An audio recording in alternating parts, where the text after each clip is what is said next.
We all have our own ways of getting to know new places when we travel. Some buy guidebooks and craft perfectly planned itineraries, while others roam the streets and see what they stumble upon. When we arrive somewhere new, many of us flock to museums, bars, and hiking trails trying to get a sense of a place we're still itching to understand. We can see a new city through the lens of its food, its history, its architecture, or its nightlife. There are many sides to every place we visit, multiple worlds all contained within one. But for some, there's yet another dimension that they are eager to explore when arriving in a new place: the paranormal. In hundreds of cities across the U.S., you can sign up for walking ghost tours. And these tours stop at sites that have haunted reputations while curious travelers tag along, hoping for a chance to brush arms with the city's most notorious ghosts. These ghost tours are a thrill, but they're not all fun and games. Many of the most frightening ghost stories are rooted in real events that took place on street corners, in homes, in churches, and the effects of these tragedies still reverberate around communities in very real ways hundreds of years later. There are countless of these tours across the globe, but today we are going to be telling the story of what many consider to be the oldest ghost tour in the United States and the history that preceded it. Every year, tourists travel to West Virginia to see a side of a town called Harpers Ferry that you can only experience up close and in the dark. Welcome to National Park After Dark.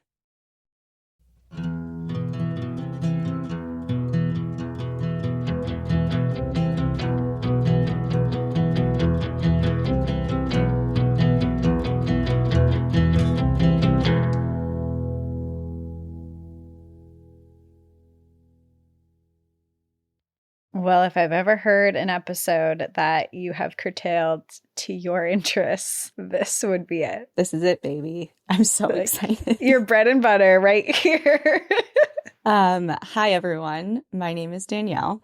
And I'm Cassie. And this is National Park After Dark. And today we are going on a little ghost tour of Harpers Ferry National Historical Park. And it's called West Virginia's most haunted city. I've never been to West Virginia, so maybe we can decide that after the episode. But yeah, I love ghost tour. If there's something about me, it's I love the Titanic and I love a ghost tour. And if I could do a ghost tour of the Titanic, I would. But a little hard. Maybe one day. They're working on it. They are working on it. Oh, the Titan thing is coming out soon. Did you see that? Oh yeah, the documentary that talks about. Yeah, that's really sad. It is sad. I'm definitely gonna watch it. You are gonna watch it? Yeah. Yeah. And then sure. I'm so I guess the word is honored that the new Titanic documentary that just came out with like Nat Geo on Disney Plus. So many people, my inbox has been flooded with people tagging me in it and being like, including me. I sent it to you. You too. sent it to me. I was so excited. I'm like, thank you so much for thinking of me when you see the Titanic. Yeah. But yeah, so ghost tours are my thing. They're like I don't know how many I've been on. You've been on quite a few with me, but it's my favorite way to see a place. Yeah, it's definitely we've had some very interesting experiences together around the country on ghost tours. Yeah, It's like Cassie wants to do like a spa or like a really nice stay that has like, I don't know, nice towels and linens and like the bougie, like a one nice, of the two. Comfortable stay. And I'm like, okay, when can we go on the ghost tour of whatever city this is? But yeah, so we're going to be doing Harpers Ferry today. Well, I'm excited because a lot of people have been asking us to go here, and it is a hot spot for the AT that everyone goes to. So I'm stoked to learn more about it. Cool. Well, let's do that. In the mountains of West Virginia, right where the Shenandoah River meets the Potomac River, lies a small town called Harpers Ferry. If you were driving by it, not knowing much about it, you might think it was just a little picturesque village with its quaint houses tucked into the slopes of the Blue Ridge Mountains. But in reality, this unassuming town by the river was a breaking point of racial injustice in the United States, a critical location in the Civil War, and the site of a notorious attempt to end slavery. The violence endured on the streets of Harpers Ferry has stayed with the community, not just in its history, but also sneaking up in strange ways into the present. Those who live and work in Harpers Ferry will tell you that the present and the past are not so separate here in this town, and many have had their own encounters with the paranormal realm that feels extra active here. So, as with any good ghost tour, if you've never been on one, do it, first of all. Don't let this be your experience. What are you doing? First of all, what are you doing? But yeah, the best thing about ghost tours for me is just the blend of the paranormal and true history. And anytime you are brought on them, with the exception of a few, and one we just went on was not anything. There was nothing historical about it actually at all, I don't think. Yeah, I feel like, the one that we went on recently was just this one man's experience of ghosts that he had seen over years of time, and he put no context to a single one of them. It was so crazy. You're just like, okay, and what happened here? He would just be like, I saw a ghost standing here. Any questions? Okay, next. And it was so it was like so bizarre. Like at first I thought he was just kind of the first stop or whatever. I don't know. It was in is it called Old Town, San Diego? Yeah, in Old Town. Mm-hmm. I thought he was just laying the foundation of like, this was my experience of kind of like my first introduction to the paranormal. Because he did say he was a skeptic for like most of his life. He never was a true believer. So I thought like he was just kind of being like, this was my aha moment. And now I'll tell you. Like, yeah, that was kind of the vibe I got too. But then he just like never stopped that. There was never any context. He's like, oh yeah, that's Ghost Mary or whatever. It's like, who's Mary? Yeah, where are we even? What building is this? What happened here? Why are there ghosts here? He's like, oh no, you're feeling weird because that's Elizabeth's above you. I'm like, oh right, that makes a lot of sense. Thanks for telling me. Okay, well, we can probably get into that later. But yeah, so on a normal ghost tour, which we were not on in San Diego, usually they'll bring you building to building or location to location, tell you a bit about its history, and then lead into the paranormal from there. So that's kind of what I want to do with Harpers Ferry, and just give a good solid background on some of the key points in history that unfolded here, and then we'll go into the paranormal later. Cool. So back in the 1800s, Harpers Ferry was a critical point of commerce, transportation, and manufacturing power in the region for a few different reasons, but primarily due to its location at the confluence of the two rivers, the Potomac and the Shenandoah, as well as its position along the Baltimore and Ohio Railroad. George Washington saw the town's unique leverage and potential and decided to establish an armory there, the second federal armory in the country. And between the years 1800 and 1861, the armory here at Harpers Ferry produced over 600,000 weapons for the U.S. military. So it was a huge hub. In those years, slavery was still legal in the United States, but opposition was mounting. Harpers Ferry was a part of the Underground Railroad, a string of safe houses and locations to help enslaved people escape up to the northern United States and into Canada. And we've done quite a few episodes that have covered at least bits and pieces about the Underground Railroad and just different stories that have unfolded with people's journeys. And when I was researching this, and I don't know if I brought this up on the podcast, but do you ever remember hearing about the flats being part of the Underground Railroad? What flats? The flat, like tortilla flats in Merrimack, where we used to go for drinks after work. Oh, no. Yeah, that's like part of Merrimack, New Hampshire lore, which I don't know if it's true or not. You've just heard that. Yeah, like growing up, that was always the story, because that building is super old. That building's from, I think, the late 1700s, early 1800s. Yeah. And obviously now it's a Mexican restaurant that serves really, really strong margaritas. So strong of margaritas. I have two and I'm on the floor. One.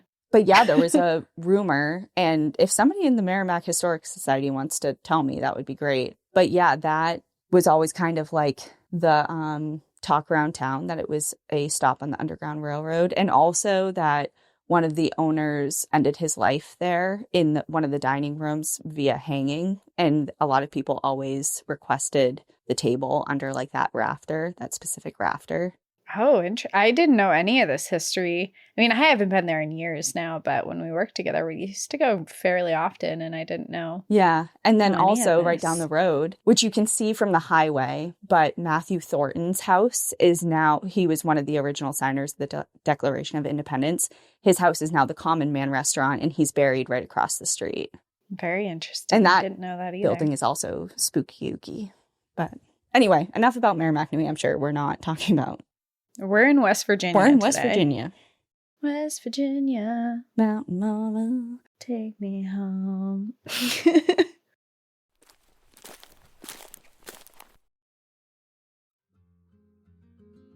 As you may have heard me mention before on the podcast, my dog Tucker is a picky eater. Like, stares at his bowl and sighs kind of picky. I used to think he was just being dramatic until I looked at the ingredients in his kibble. Mystery meats, fillers, stuff that I can't even pronounce. There's no wonder why he wasn't interested. If your dog could talk, they'd probably say the same. Most mass-produced kibble is more like a chemistry experiment than a meal. That's why I switched to Ollie. Fresh, human-grade food made with real ingredients and zero nonsense. Think beef with sweet potatoes, turkeys with blueberries, no byproducts, no artificial junk. Just clean, nutritious meals that get me tail wags instead of side eyes. Just take Ollie's 30-second quiz and they'll build a personalized meal plan based on your pup's weight, activity level, and health goals. Your first box comes with 2 weeks of food, a free storage container, and a guide to help you make the switch. Since we started, Tucker is so much more excited at mealtime, his coat's shinier, and most important, he eats his food every time. You can even choose between full fresh toppers, or a mix with baked meals. Plus, Ollie is the only fresh dog food brand that offers unlimited routine health screenings. Dogs deserve the best, and that means fresh, healthy food. Head to ollie.com/NPAD, tell them all about your dog, and use code NPAD to get 60% off your welcome kit when you subscribe today. Plus, they'll offer a happiness guarantee on the first box, so if you're not completely satisfied, you'll get your money back. That's ollie.com/NPAD and enter code NPAD to get 60% off your first box.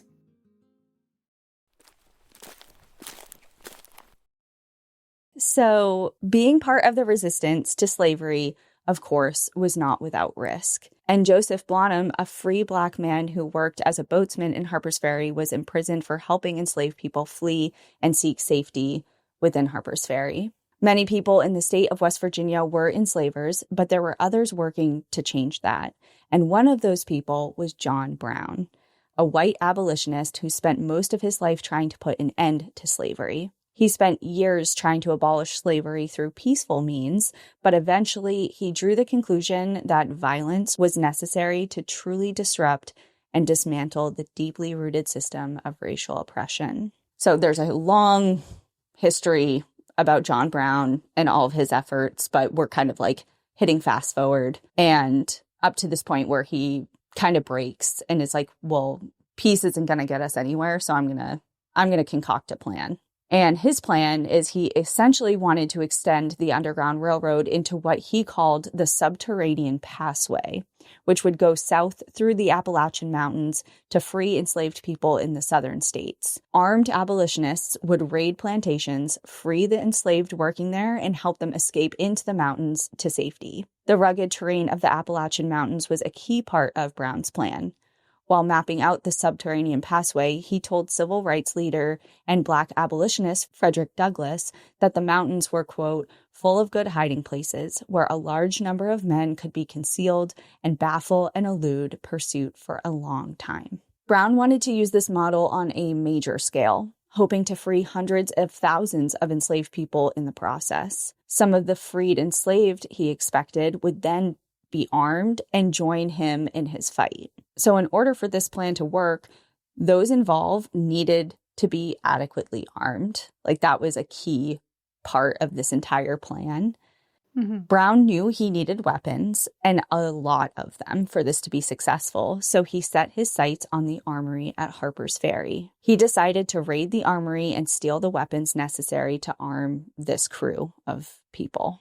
This is so interesting because I've heard of this story before, mm-hmm. but not in detail. So I'm very intrigued. A little like spark like in the back of my mind lit up. And I was like, I feel like I learned about this in like, I don't know, like 11th grade.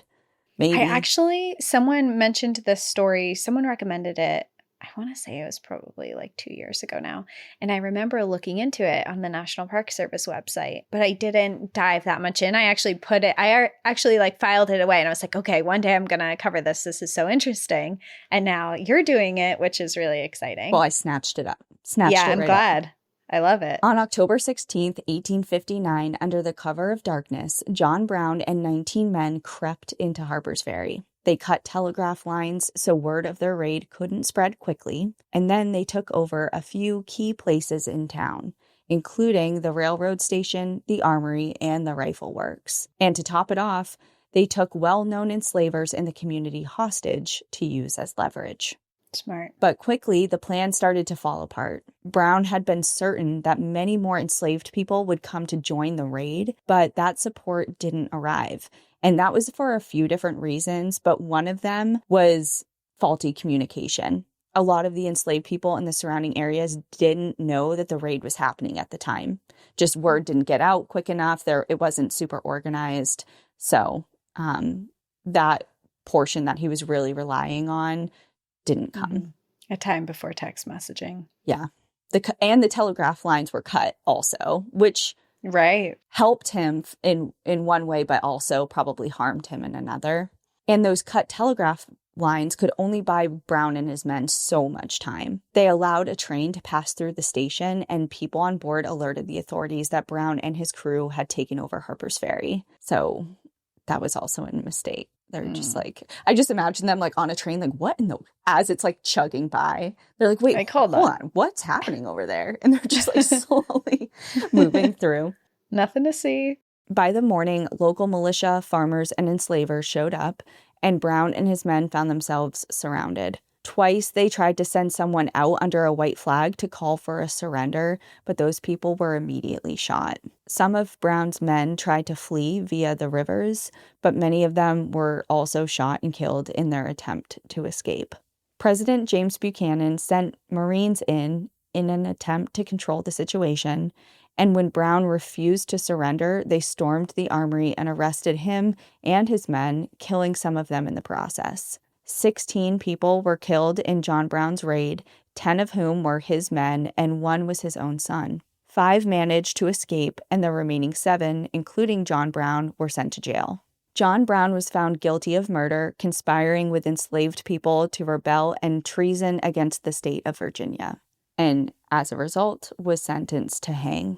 Up until his very last moments, he remained steadfast in his conviction that he was willing to die for the cause of ending slavery. In a speech he gave during his trial, Brown said in part, quote, "Now, if it is deemed necessary that I should forfeit my life for the furtherance of the ends of justice and mingle my blood further with the blood of my children and with the blood of millions in this slave country whose rights are disregarded by wicked, cruel, and unjust enactments, I say, let it be done." He was hanged in December of 1859, and his raid was a catalyst for change and has been referred to as the dress rehearsal for the Civil War, which began less than 2 years later. Within a week of the Civil War beginning, Virginia seceded from the Union. Soldiers stationed at Harpers Ferry knew that hundreds of Virginia militia were headed to their small but mighty town and would want to seize the weapons in the armory. So to prevent them from being able to access those weapons, the soldiers blew up the armory and the arsenal. The resulting fire raged bright in the mountain town as nearly 15,000 weapons burned. Over the course of the war, Harpers Ferry changed hands between the Union and the Confederacy 8 different times. Well, they're kind of on that line. They're right kind of between it all. They're right there, and it's such a strategic location. Like, people, like, both sides really want control of this location.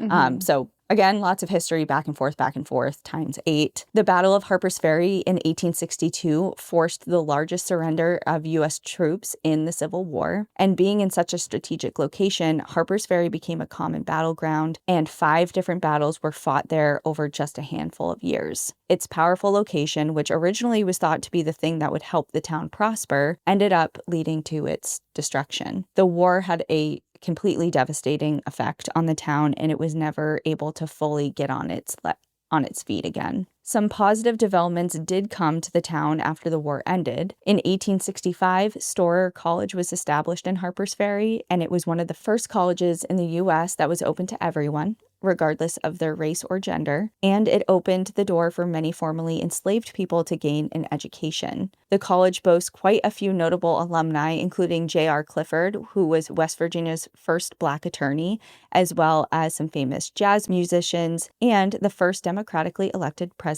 of Nigeria. I just thought that was a cool fun fact with the college and stuff. I've heard of Storer College also. I have too. In 1944, Harpers Ferry became a national monument, and in 1963, it became a national historical park, dedicating to preserving its vital history. The fight for racial justice and freedom is embedded in the town, its buildings, and its battlefields. The park spans about 3,700 acres, mostly in West Virginia, but also extends a little bit into Maryland and Virginia as well. I really love that there's a national park here because I think a lot when we're taught and learn about slavery, we're always taught that enslaved people were docile and just kind of, I mean, there's the Underground Railroad where people are sneaking away and things, but very rarely do we learn about these uprisings that are happening or, you know, like we're always told that enslaved people were compliant. And I think that that was definitely true in a lot of circumstances because of like the abuse and threat to their lives and just the racial injustices that were happening. But to have a whole national park dedicated to a place where there was such a historic uprising, despite that there was an awful ending to it, but it sparked an even bigger fight, I just think is really interesting and it's really cool. Yeah, it reminds me of the U.S. Virgin Islands episode that I did. I forget what episode number it was. I did it last year. It's funny when I think back on the episodes, at least when I write them and reflect back on them, I think of where I was when I was writing it. I'm like, okay, so I was in this house in Colorado when I was writing it. So that must have been a year ago. You know, like I think of the location I was at when I was writing it.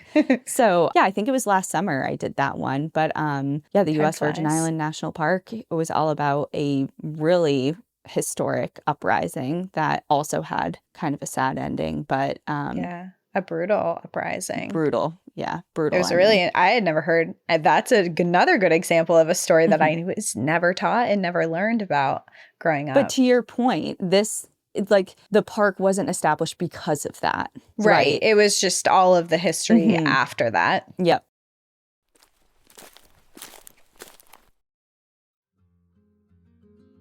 As the temps start rising, I get that familiar itch to refresh my entire closet. But I'm done wasting my money on trendy pieces that fall apart after one season. I want style and substance. That's why I'm loving everything from Quince. Their pieces are timeless, elevated, and surprisingly affordable for the quality. One of my favorite finds, these gold-studded earrings I picked up recently. They're gorgeous, simple, and the best part, they don't irritate my ears. I have super sensitive skin, especially when it comes to jewelry, and these have been an absolute dream to wear. The quality is exactly what I was looking for. I also grabbed a European linen dress for under $50, and it honestly feels like something that should be 3 times the price. The material is breezy, breathable, and perfect for everything from the beach days to patio dinners. What makes Quince different is that they work directly with top-tier artisans and cut out the middlemen, so you get the luxury without the luxury markup. Plus, they only partner with factories that use ethical and responsible practices, so you can feel as good about your clothes as you look in them.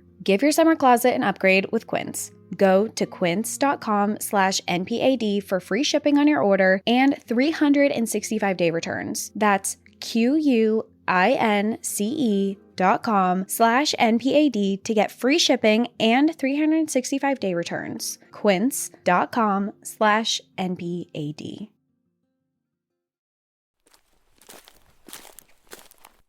So going back to this park, just to give people a little sneak peek into what it actually looks like and not just its history, most of the land is deciduous forest with hiking trails winding through groves of chestnut oak, tulip poplar, red maple, and pawpaw trees. Over 170 bird and 30 mammal species call this park home, including the bald eagle, red-tailed hawk, flying squirrel, and white-tailed deer. Visitors to the park can hike up to Jefferson Rock for a picturesque view of the point where the Shenandoah and Potomac rivers meet, which is obviously now knowing the history of why that place is so significant, it's cool. And of course, the AT also crosses through Harpers Ferry, and the town is one of the most well-known landmarks along the entire trail. The Harpers Ferry area is also the ancestral homeland of the Tuscarora and Shawnee people who called the land and the confluence of those two rivers home as early as 1200 BC. As is the story across the country, Native peoples were forced off of their ancestral homeland by white European settlers who arrived here in this particular area in about the 1500s.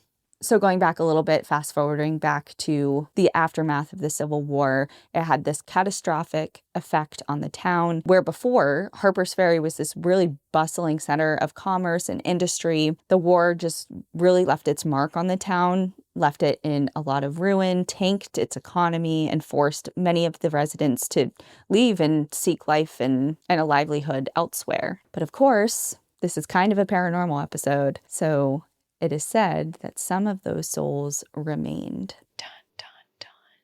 So switching gears, that was really serious history, and a history that it would feel weird to not address. But we're going to switch it up and maybe be a little bit more light for the rest of the episode.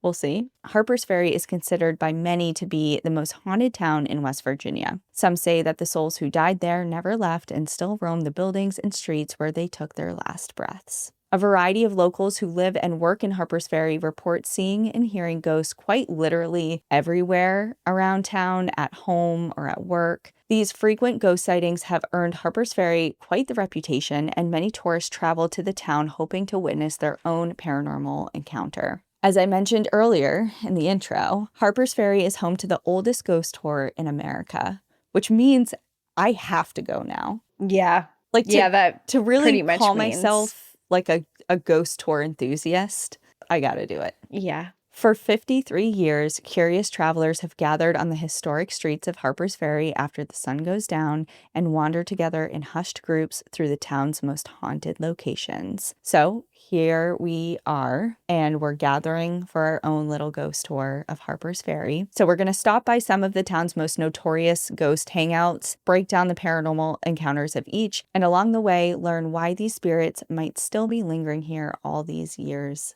later. So if this is your first paranormal historical ghost tour, welcome. Welcome. Thank you for being here. I'm not in period attire, which is, I'm sorry for that. Apologies. If you were there physically, I believe that you would. I would, I think. And here's my so mistake. Too. Here was my mistake in San Diego, because so usually for ghost tours, I usually go with the highest rated one. Mm-hmm. Whenever I go to a city, I'm just like, well, the most people who have the most positive experience, I'll do that. But with this one, I kind of went against what I usually do. And I booked one that wasn't the traditional, like they're not going around in costume and in period attire. I'm not doing one that's, it's the top 5 on, what is it? The travel advisor, or, just like I intentionally did things differently, and look where it got us. Like, don't fix something that's not broken. I know. You have a good system.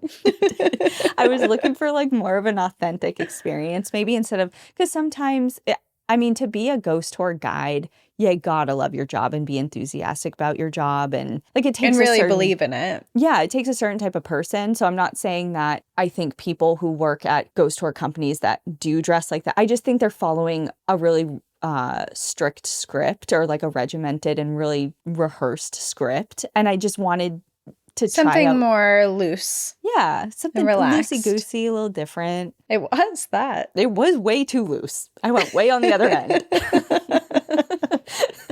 And it's so funny because like all I could think about was like, at this point, I'm not worried about you and what you think. I'm not even worried about Al, who is also present. I'm just like, he's a good sport, like. It's like, he'll do it, whatever. Like, whatever is said, he might like raise his eyebrow and give us a couple weird looks, but like, he's fine. Yeah. But poor Jeff. That was his first ghost tour too, right? Jeff Larson's first ghost tour was, I apologized to him. I'm like, I'm so sorry. That's not what that was supposed to be. He's like, I'm not even sure what that was supposed to be. I'm like, let me just tell you, you haven't been on a ghost tour because whatever that was not one. Was not one. It was just so funny because it's just what a weird experience. I'll just always remember when we were sitting inside this hotel, and the guy was like to Jeff, he's like, move your hand through the air. Do you feel that? And Jeff's just like being such a good sport. And he's like moving his hand through the air. And he's like, do you feel that? Jeff's like, no. He like closed his eyes even. He's like, He was trying so hard to participate. I know. He's like, okay, wait. But what am I supposed to be feeling? Like, it's like, am I feeling something? It's like, and what am I supposed to be feeling? Because the guy was just saying, do you feel that? It's like, yeah. What is that? You know what I mean? Yeah. And then he's like, there's a little boy standing there. I know. And then for somebody who doesn't even believe in ghosts or anything, like, he was like, trying. It was just. He's like, oh, you have me putting my hand through a face of a child ghost. I'm just like hitting a child ghost in the face over and over back again. And forth. Okay, so let's start at a church because we always find ourselves at a church on all of our travels. Every travel, pretty much. Yeah, we always end up at one, and at first it was like intentional. But then I think it just kind of morphed into whether it's like a church that's renovated into something else or we just go because usually the architecture is really beautiful. Yeah, I feel like we come across a lot of churches that are really, really beautiful and we end up inside of them. And then occasionally we're going to something and it's like, this is an old renovated church. And we're like, oh, we did it again. We're in a church. Yep. It's like, I thought this was a coffee shop. The universe is trying to tell us something. Yeah. I think the coolest one... Where were we? Paris. Was it Paris? There's one that was so beautiful. We went to a really beautiful one in Paris. I don't know. I'm kind of losing track. But anyway, okay. St. Peter's Roman Catholic Church is in Harpers Ferry. And it looks like a pretty classic old church. It's got the granite walls, picturesque bell tower, and stained glass windows.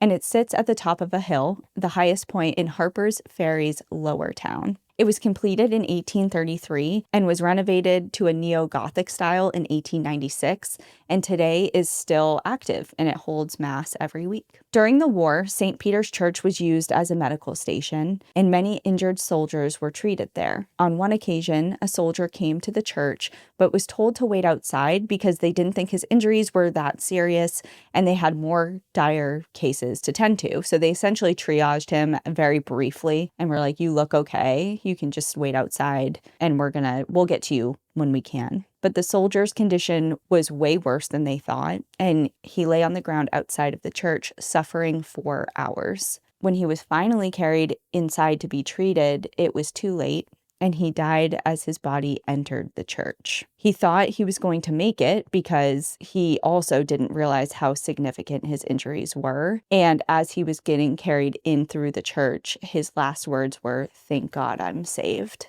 Today, visitors to the church report seeing eerie traces of the soldier's spirit lingering around the church's entrance where his life ended. Some visitors report seeing a glowing light near the church's entrance, and others have heard his devastating last words, the "Thank God I'm saved," whispered on the church's front steps when they're standing outside. Oh. I like the glowing light. The glowing light is nice. The glowing light is nice, but I feel like if you're hearing that when you're walking into a church, your life was just changed. Thank God I'm saved. It's like, oh, something just changed. If you weren't a believer in God, you are now. Yeah. But this soldier's spirit isn't alone here at St. Peter's. Father Michael Costello was a priest at this church for 10 years from 1857 to 1867, which was a very difficult decade that spanned John Brown's raid as well as the Civil War. Through all of this, Father Costello was known to be a fierce protector of his church community. He worked hard to make the church a safe space for everybody and personally offered spiritual guidance and medical help to anyone he could, regardless of their race or whether they were enslaved. Father Costello also met with John Brown while he was imprisoned. Visitors of the church have spotted Father Costello's ghost roaming around, going about his usual duties in the church and looking after the suffering souls of Harpers Ferry that needed him. Those who have seen the priest's ghost say that he is wearing his robes, sometimes walking down the path next to the church, and other times praying at the altar. And on some occasions, witnesses have seen him walking through the walls of the church where there used to be a door before the building was renovated. Like I said, it was renovated in the 1890s. So where that old door was, they see him kind of like walking that path over and over. Interesting. I think I'd rather see the soldier, even though that's really sad. I think there's just something about seeing, even though he sounded like a real one, like kind, generous, whatever. I don't know if it's just I don't deal with like the religious horror genre well. You know, like possessions and like weird. I feel like the horror genre loves priests and nuns and yes, for sure, like things like that. And I think it's really like messed with my mind a little bit. So you would not be into that. No, I would not be into that at all. Coming from a ghost enthusiast. Yeah. Well, you have a ranking of ghosts that you would want to see. Ghost cat is the top. Yep. Really ghost to any animal. Ghost animal. At the top, yeah. At the top. What's your lowest, do you think? Honestly, anything that could physically touch me that wasn't an animal. Oh, okay, right. Okay, good save. I don't want to be touched, yeah. Yeah, that's fair. If you want to make muffins on my leg, that's cool, but I don't want to be touched by a person. Totally fair.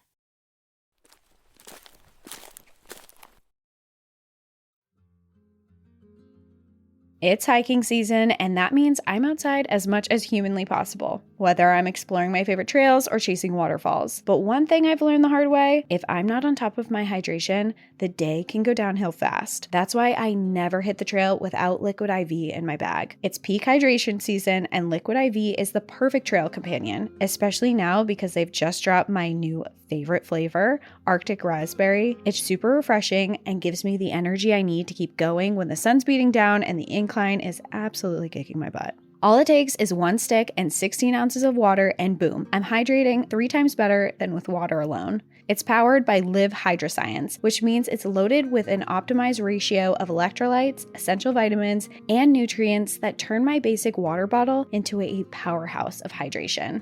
I also love that it's non-GMO, vegan, gluten-free, and soy-free, so I never have to worry about what's in it. No matter what your summer brings, tear, pour, live more, go to liquidiv.com and get 20% off your first order with code NPAD at checkout. That's 20% off your first order with code NPAD at liquidiv.com.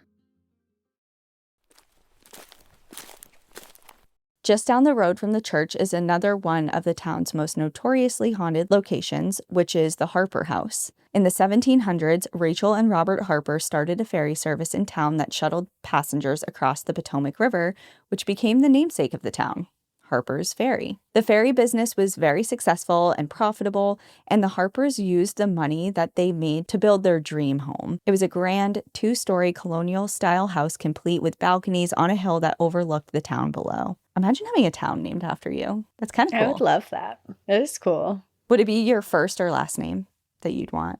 Welcome to Cassandra. Welcome to Yanian. Probably Cassandra, because no one can ever say Yanian. Yeah. They'd be like, Yaninian? Where am I? Where am I? Would you do your first or last name? Probably my last name, because I love my last name. Yeah. And people would be like, Daniel. We're in Daniel.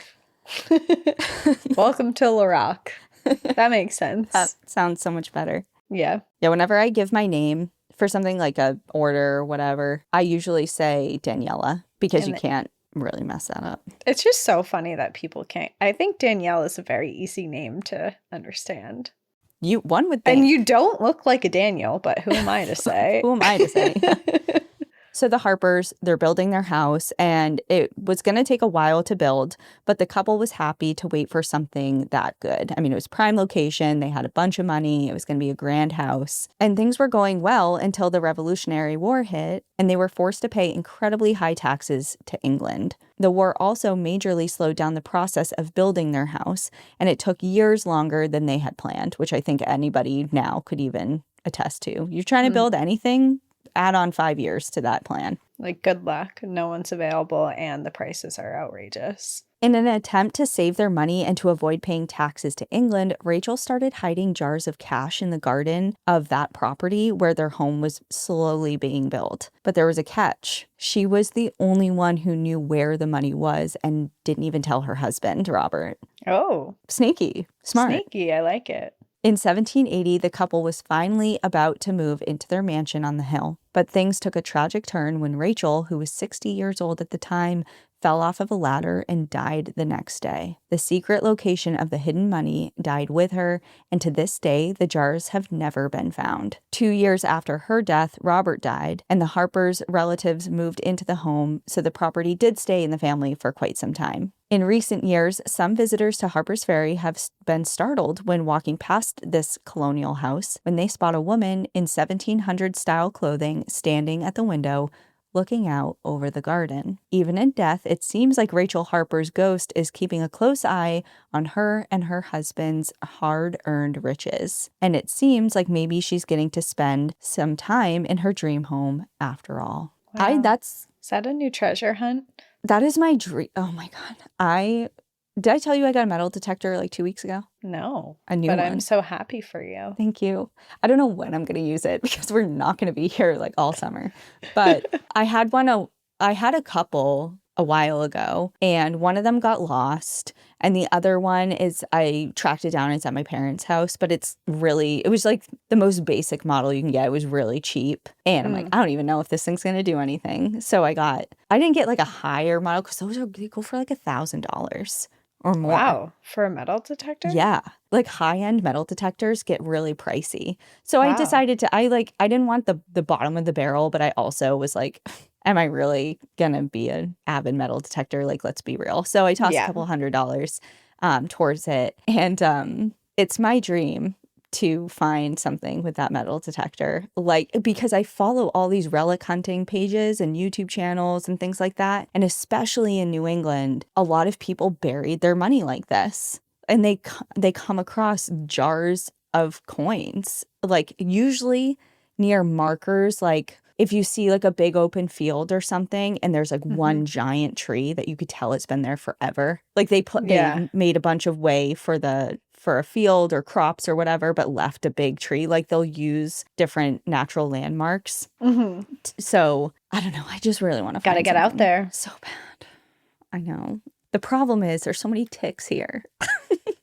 Just wear tall socks. You'll be okay. I know, but and the other thing is with metal detecting is it's really tricky with where you can go legally and where you can't. You can't the beach is kind of fair game, but I'm not interested in that. Okay. I'm interested in like old foundations, which are everywhere. But as far as where you're legally allowed to metal detect and dig and things like that, there's a lot of strict rules. So does a metal detector tell you how far away an object is once you find it? Thank you for asking. It depends on your model. So there are some metal detectors that'll give you like a range of depth, and it'll also indicate what it's picking up. Is it copper? Is it zinc? Is it gold? Is it, there's different beeps and sounds that like you need to study that come in the manual and stuff. And you can obviously watch YouTube tutorials on it, but you'll see metal detector operators wearing headphones because it's beeping and those beeps indicate certain things. So that it's not just like, oh, beep, one beep, just dig until you find something. It'll indicate like to that person, is this worth it for me? Like the depth or what it's indicating, because a lot of times it's like aluminum Budweisers from 25 years ago. Like I don't want to waste all my time digging up trash. I wonder if there's a connection between metal detectors and avalanche beacons. What do you mean? Just the way that they're used. Because with beacons, you put them into a search mode and it tells you like how far away you are, how close you're getting, like the range that you're in. I just wonder if there's, I don't know if there is, I've never looked it up, but I just wonder if there's like a tie, if it's made by similar people or if it's off of like the same type of technology. Maybe. It's just really, it's interesting. Yeah. It was my first thought when you were describing it. Yeah, just like as far as how the technology works and stuff. Yeah, it doesn't like say this is a person's jacket or whatever, but right. Yeah. It feels very similar. Yeah, I don't know. I will say for people, like I'm sure there are so many people who are way more experienced with me, but hot tip, if you want to get into it and you're ballsy enough, which I wasn't at the time, so I made my boyfriend at the time do it because I was scared. Because there are so many rules and regulations on where you can and can't do that. If you have like a personal connection or a good relationship with somebody with an old property, like going there and getting their permission is so cool because usually it's not like somewhere that has been run over a bunch of times with different people looking, and it's usually just like really well taken care of or whatever. And in Merrimack, there was a really cool house. It was from the 1700s, and I would pass it every day for work. And that was in the height of my metal detecting. And I'm like, I really want to go there. Like, that looks like it's cool. Because they had a beautiful, it wasn't just a yard. They had like a bunch of property. Yeah. And so I had my boyfriend at the time, like, I was like, please go ask them. And it was just this older couple. And he's like, yeah, sure. And he gave us permission. And we went and like looked on his property. He's like, just show me anything if you find it. Like, that would be interesting. Did you find anything? We found a couple bullets and a couple of like really old rusty belt buckles and things like that. Oh, but we were only there for one day. We didn't want to like overstay our welcome or anything. Right. But anyway, so going back to Rachel, I would love to see her and to like watch her eyes of where she's looking and be like, oh, is it here?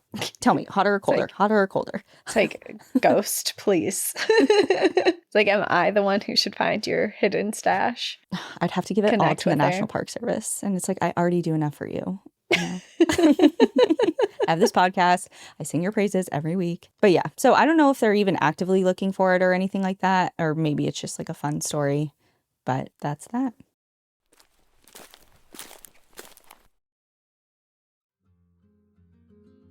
In case you missed it, the EPA just banned 2 cancer-causing chemicals, and there's a good chance they're in a ton of your everyday cleaning products. I'm not taking any chances when it comes to my health, my pets, or my home. That's why I made the switch to Blue Land.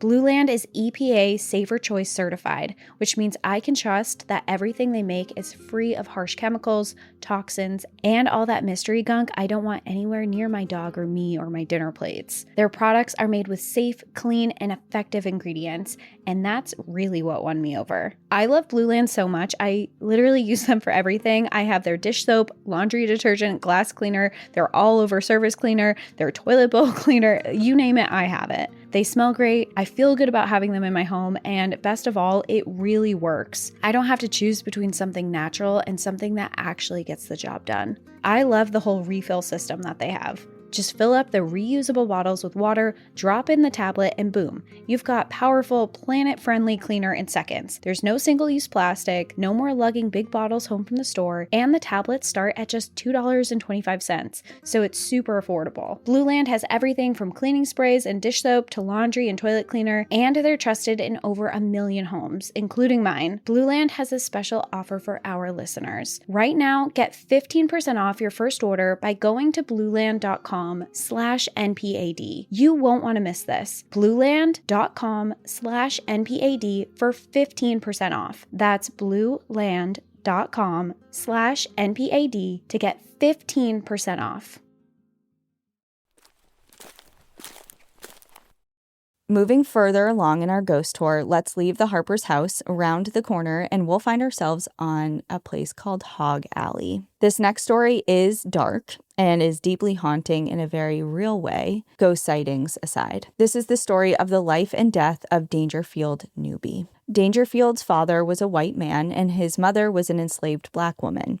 Growing up, he and his siblings and his mother were all enslaved. In 1858, when Dangerfield was around 38 years old, his father moved their family to Ohio, in the process freeing them from slavery. But Dangerfield's battle against this cruel and inhumane system was far from over because his own wife and children were still enslaved in Virginia. For years, Dangerfield worked to try and raise enough money to buy his wife and his children their freedom. In the spring and summer of 1859, Dangerfield's wife was sending him more and more desperate letters expressing that she was really worried that the man who was enslaving her might try and sell her, and she would move locations before Dangerfield had been able to put together the money to save her. She urged him to come visit her in the fall, whether he had all the money or not. She just wanted to see him and to be together again. Her hopes for their future were starting to crumble, and the asking price that her enslaver set to buy her freedom was $1,000. And although Dangerfield saved $742, he wasn't able to free them. Overcome with anger and desperate to save his wife and children, he decided to join John Brown's raid on Harpers Ferry and aid the armed forces that planned to forcibly free enslaved people. On the night of the raid, he kept his beloved wife's letters tucked into his pocket, but never got to see his wife again. During the raid, a Harpers Ferry resident shot a spike from his rifle through Dangerfield's neck. The residents of the town repeatedly stabbed him, chopped off his limbs, and left his body in an alley to be eaten by the hogs that roamed the streets of town. That's horrific. Yeah. And that's why this alley is known as Hog Alley. And oh my, wait, so this is that a frequent thing that happened to people? Well, or because there were hogs there? There was wild hogs there and things like that, but okay, it's definitely plays a part in that story, yeah. Imagine people did that to him simply because he wanted freedom. And to help his wife and children obtain not freedom. Be enslaved. Mm-hmm. So it feels like a stark, anyway, back to the ghost tour, but I mean, that's part of what this is, right? Learning about the history, learning about the stories behind names and where you are in present day and why it's important to study history and know history because it gives you real insight. Of why it might be haunted, too. Of course. Yeah. What really bad energy, and not all hauntings are bad energy, but sometimes it's really dark energy that's stayed there for this long. So in this alley, current visitors sometimes see his ghost wandering through the street with a gruesome scar across his neck. Some ghost tour attendees have taken photos in this alley and noticed a translucent figure in the background. And a few people even believe that they have actually documented Dangerfield and his ghost in their photos. Not just it's a shimmer, it's a weird blob, it's a weird orb, it's something unexplainable, they think can be attributed to him exactly. Dangerfield's painful life and gut-wrenching death echo the stories of so many Black Americans that lost their lives at the hands of white violence under slavery, separated from their families, and who endured immense suffering in both life and death. And this is a good point to say, I love a good ghost tour as much or even more than the next person. But this particular story of Dangerfield and what happened to him raises a really important point that these ghost stories stem from real places of real pain felt by real people. Mm-hmm. And encounters with the paranormal can be, they're thrilling. People love to seek them out. I love them. It adds a lot of people are interested in them, and it serves as a point of entertainment for a lot of people. And I think in some ways, I definitely contribute to that. But the tragedies that led to these particular hauntings in Harpers Ferry, they're real stories of suffering and not just in Harpers Ferry, other places too. But yeah, I think that's really important to note. And I also think there's this other side of it where it's you're telling this ghost story, but now I learned history that maybe I wouldn't have been that interested in or invested in. That's also history that I think is really important to be remembered. So I think one of the really cool things, even though ghost tours can be a form of entertainment, it's also a way to really teach people in an engaging way that people are never going to forget. Right. Yeah. Because researching this episode and John Brown's raid and stuff like that stuck with me more in the way that in the context that I was wanting to seek out the information than when I was forced to read it in a textbook. You know, it's all about like how that hook comes, and like it's the same information, it's just presented in a different way. And I think ghost stories are a great way of conveying information. If it's not just all like, I know a lot of them are just, especially around Halloween, when some of them like crop up that aren't year-round things. They're more of just for like spooky season and woo, you know. Oh my God. Yeah. So I'm not saying it's like a blanket statement, but by and large, I think that they're an amazing like trick to get people to care about history. I know. History can feel so bland and boring. I know. I hated not all my history classes, like as a whole, but I remember learning some history and being like, oh, I could fall asleep right now. This is awful. But when you add stuff that you are truly invested in and interested in, it takes a whole new spin on it. And when you include stories that aren't the same 10 people over and over and over, like when you give voice to other people who were involved, who had been omitted or silenced or whatever, like it just adds so much. But anyway, okay. We're getting into like we just love history and we're trying to explain why. Like, this is a fun episode. What do you mean? Like, we love this. Okay, so if you're to leave Hog Alley and head towards the Potomac River, you'll eventually hit the railroad tracks. And these tracks are said to be haunted by the ghost of a woman named Jenny. Jenny used to live in a little house on the shore of the river, and those who knew her often saw her walking along the shores and collecting driftwood for her fireplace. One day, her dress slipped into the fire, and she started running frantically, screaming for help as the flames grew around her. In her panic, she ran out onto the tracks and was struck by an oncoming train, which is what eventually killed her. It was before stop, drop. She is why we were taught stop, drop, and roll. Yeah. She was panicking when she should have just been rolling, you know? Yeah. We all know you stop, drop, and roll. That works, though, like all the time, right? Only one way to find out. Because I just imagine her dress being so much. Like, those dresses. Like the corsets and the layers. And all the layers. I want to say there's chiffon involved. Tefla. Is it Tefla? Or is that turf? Although I imagine if this was summertime in the South, that it was like a more lightweight dress. One would hope. Well, since her death, engineers driving on the train tracks have reported seeing a ball of fire on the tracks, and as they approach, hearing a screaming sound. People standing by the train tracks have seen something similar, and they all say that the ball of fire always disappears when the train hits it. So maybe it's like a residual, jarring, repetitive play out of final moments is also awful, because that's a terrifying way. That's like top 5 way to go, I think. Also, for the person who's in the train and sees it coming and they can't stop. Yeah, and don't know what it is. What if you're going and you're like, oh, that's just the ghost, and it's not the ghost? You can never assume it's the ghost. Yeah, that's a really bad. No one's going to take that in court. I thought it was a ghost. Like, hey, okay, actually, have you heard of Jenny? She's a ghost. I just thought it was her again. Back in town, there's another notable spirit whose presence has been noticed many times by tourists and locals, and that would be the ghost of good old John Brown. Multiple people who have seen his ghost initially thought they were seeing a modern-day reenactor in costume, because plenty of people in Harpers Ferry wear Civil War outfits as part of their jobs. One group of tourists was sure he was a reenactor, and according to them, they stopped and even spoke with him for a brief amount of time, and even posed for a picture with him. But when they looked back at the photo, they were shocked to find that there was an empty space where that man had been standing. See, that's a haunting that I could get behind. One that I didn't know was a ghost at the time. Mm-hmm. Took a photo with. My question is, what are you talking about? Like, what in your conversation? I feel like a conversation would indicate that something's weird. Like, what are you conversing about in 2025 that John Brown from the 1800s is going to keep up with, and vice versa? Well, maybe I'm just imagining it, and obviously I have no idea how this transpired, but I'm just imagining that they thought he was a reenactor, and so he was fully in part. Oh, okay, right. The whole time, and they're like, oh, let's get a picture.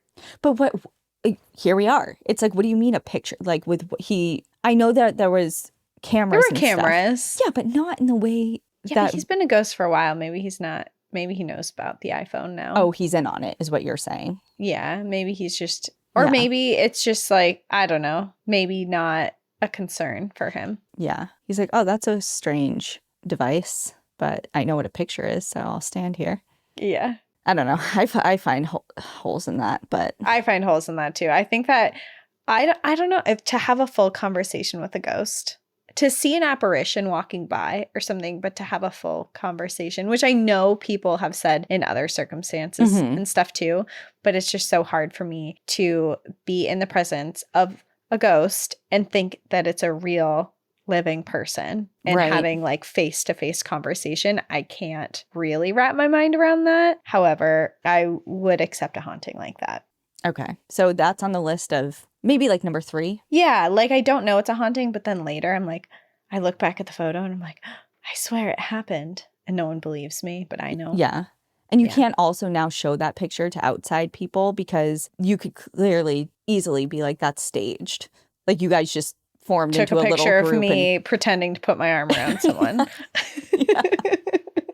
And with that, we are going to wrap up our mini ghost tour for today. But if you find yourself in West Virginia and want an in-person ghost tour, like a real one, of Harpers Ferry, did some Googling. Again, I can't personally vouch. Google but knows all. You should definitely check into the Oh Be Joyful historical tours. Their walking tour of Harpers Ferry came up again and again in researching this episode as like the go-to top tour to visit. And I mentioned it a couple times throughout the episode, obviously, but Harpers Ferry is home to the oldest ghost tour in the country. And that's because of this specific tour. This group has been leading walking ghost tours in Harpers Ferry for over 50 years. Oh, wow. That's really cool. The tours are led by historian Rick Garland, who wears a full period piece costume, including a top hat and a lantern, which sometimes I like.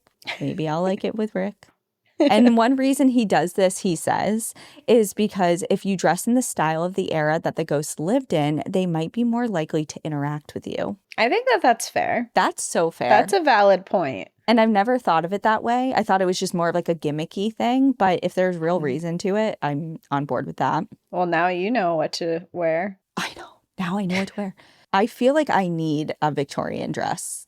I'm shocked you don't have one.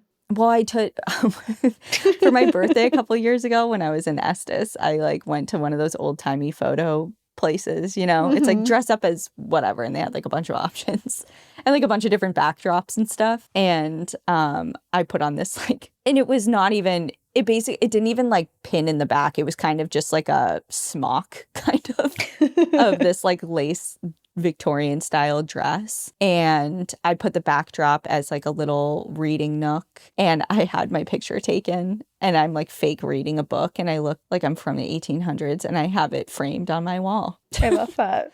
And is that narcissistic? Maybe, but I think it's fun. I think it's fun. But yeah, and it's like I feel like I don't know where I wear that dress around, but I feel like somewhere. You would find a lot of places to wear that dress. I feel just like don't you want would the wear that questions. dress way more than you even realize. I feel like you would wear it to historic hotels, to ghost tours, maybe live shows. I feel like the dress would get use.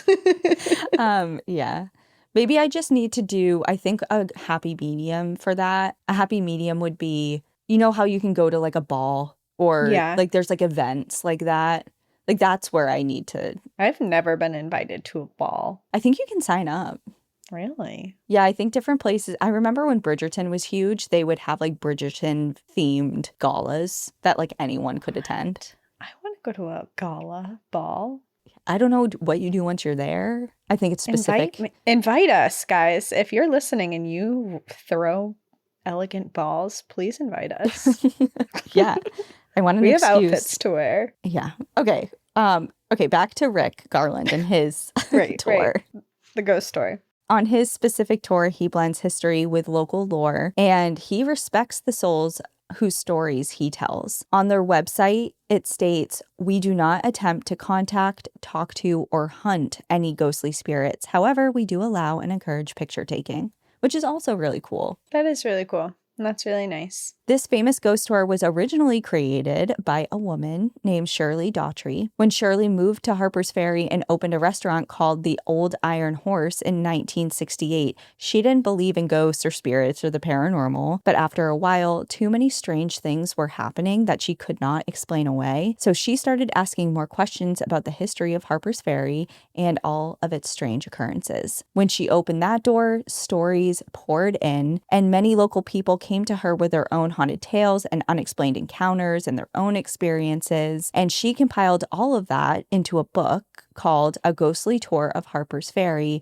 And the stories in that book became the foundation for that ghost tour. Wow, that's really cool. Yeah, good origin story. Love that. So if you're ever in Harpers Ferry and you see a man with a hat and a bushy white beard off in the distance, it could be Rick Garland or it could be John Brown's ghost. The past and the present are deeply intertwined in this picturesque town in the Blue Ridge Mountains. Many souls never got to leave Harpers Ferry, and for those of us just passing through, their stories are a reminder of how the past has always and will always be part of the present. Wow. Very cool. And the end. Well, thank you for sharing that episode because I feel like I was on one of our ghost tours that you take me on. Yeah, I was trying for this episode. Actually, I was like, I'm kind of interested in how many I've been to. And of course, there's a difference between doing a ghost tour of, say, like the Stanley Hotel versus a walking ghost tour of Estes Park. You know, so I was like, okay, haunted ghost tours of buildings and things like that aside, how many city ghost walking tours have I done? And it was really hard to count, but I think I'm at 1, 2, 3, 4, 5. I have 9 down, but I feel like that's, so I have Ybor City in Florida. That was me and Ian. That was like, I love that ghost tour. Old Town San Diego, which we did together. Old Town Albuquerque, which I did with Ian and his mom. The Seattle Underground, highly recommend. Boston, Portsmouth, New Hampshire, Golden, Colorado, Key West, Florida. We did one in London. London. And I'm like, I feel like I've done more with Cassie, but I can't. Yeah, we did one in Austin, Texas. Oh, thank you. Austin, Texas. But it's like, I don't know. I feel like I've done quite a few. But I think that it's such a cool way to see a new place because, of course, people have different preferences. And when you ask to go somewhere and people have recs, it's usually around like food, the best place for drinks or the best meal to get or like the best bar or and that's all well and good, but I think that going on a walking tour, whether it be ghostly paranormal or there's some really cool architectural tours, like just so you actually stop and look up at the buildings that you're around and seeing all the intricate details. And I don't know, I just think that there's something to be said about stopping and pausing and really looking around where you're at. And I think that ghost tours are a really beautiful way to do that because it's entertaining, it's engaging, and you're also learning. And then it gives you you can go context to where you are. Your way through wherever you're at. Yeah. So all in all, a good time. Yeah. So that's that. Hope you liked it. Yeah. I thought that was it was a fun episode. It was dark. It was fun. It was dark. It was emotional. It was exciting. It was all the things. I really enjoyed it. Cool. So thank you for telling it. Of course. Well, we will see everybody next week. I would love, actually, I was about to sign off, but just one request. I would love to know, like, your favorite, if you've done a ghost tour, what your favorite one was. You don't have to say the company name or anything, but the location, like the city. I know, of course, Savannah is a huge hotspot. New Orleans, of course. But just, I don't know. And those can be counted too if they were truly your favorite. But there are a lot of places that kind of fly under the radar, I think, as far as like spooky spots. So if you've been on a memorable ghost tour of somewhere that feels like kind of random, I would love to know. Yeah. And if you went on a ghost tour and you had a cool experience, maybe it could be a trail tale. Yeah. Trail tale for sure. Those count. They do. Okay. Well, we will see everyone next week. In the meantime, enjoy the view. But watch your back. Bye, everyone. Bye. Thank you for joining us again this week. If you love National Park After Dark and want to hear exclusive bonus stories, join us on Patreon or Apple subscriptions. Patreon subscribers have access to our National Park After Dark book club, live streams, Discord, and much more. If you prefer to watch our episodes, video episodes are now available on YouTube. If you're enjoying the show, please take a moment to rate, review, and subscribe on your favorite listening platform. And to follow along with all our adventures, you can find us on Instagram, Facebook, TikTok, and X at National Park After Dark.